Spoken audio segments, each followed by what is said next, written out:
Pistons versus the Cavs. I lost on the Cavs this weekend, -3. They were one of my few losses. How do we bet this game? So here's a little under the radar angle when we talk about Cleveland and Detroit for tonight. The Cavs have been a phenomenal point spread team all year. They've been making everybody money. But they're 0-5 against the spread. Their last 5 tries, laying -9.5 or higher. They were laying to the Sixers, Pacers, Raptors, Charlotte, Utah. Didn't cash any of those in this very same point spread range.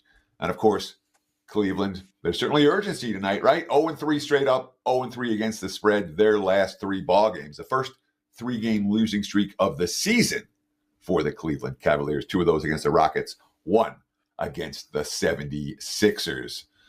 So before we talk about Detroit, I do want to let you know what's going on right now. I hyped my 5% big ticket in the Super Bowl, already locked and loaded. This was one I'm sitting around thinking about. This is one we're getting down on right now. And I do have a 3-pack available in the NBA for tonight. Just $29. Visit my page, wt.buzz/TC.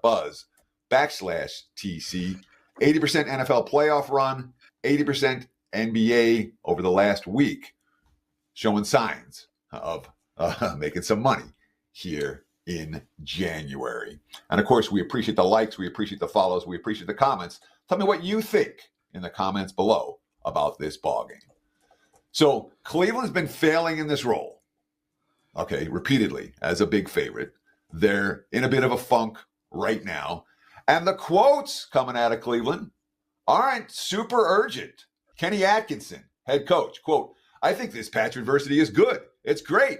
This is the NBA. It's tough. Let's see how we respond to this. We'll bounce back." And they will. And of course, the Cavs did get Evan Mobley back in the lineup, his first action after missing about a week and a half or 2 weeks with a leg injury. So Mobley's back in the fold for them. But the defensive numbers for Cleveland have been problematic of late. And there's certainly urgency on the defensive end. Kenny Atkinson, quote, "We're scoring 130, but it seems consistently now we're giving up in the 130s. It's just too much. We can get back to defending like we have most of the year. We'll be fine. Right now we're leaking in too many places." Detroit, all right, we talked about the Cavs, 0-5 ATS laying these points, 0-3 straight up for their last 3. Pistons, +5 or higher, last 12 tries. They're 10-2 against the spread. They're 9-3 straight up in those games. That's a +5 or higher. Outright wins versus the Pacers, the Knicks, the Heat, the Suns, the Lakers, the Kings, the T-Wolves, the Knicks again, and the Rockets, all since Thanksgiving. Detroit lost their last game. Detroit off a loss, 6-1 straight up their last 7 tries. I understand Cleveland's the class here. I understand there's some urgency for Cleveland. I don't think there's enough. I want the Pistons. Pistons are moneymakers right now. Pistons have been a great dog. The Cavs have been a terrible favorite.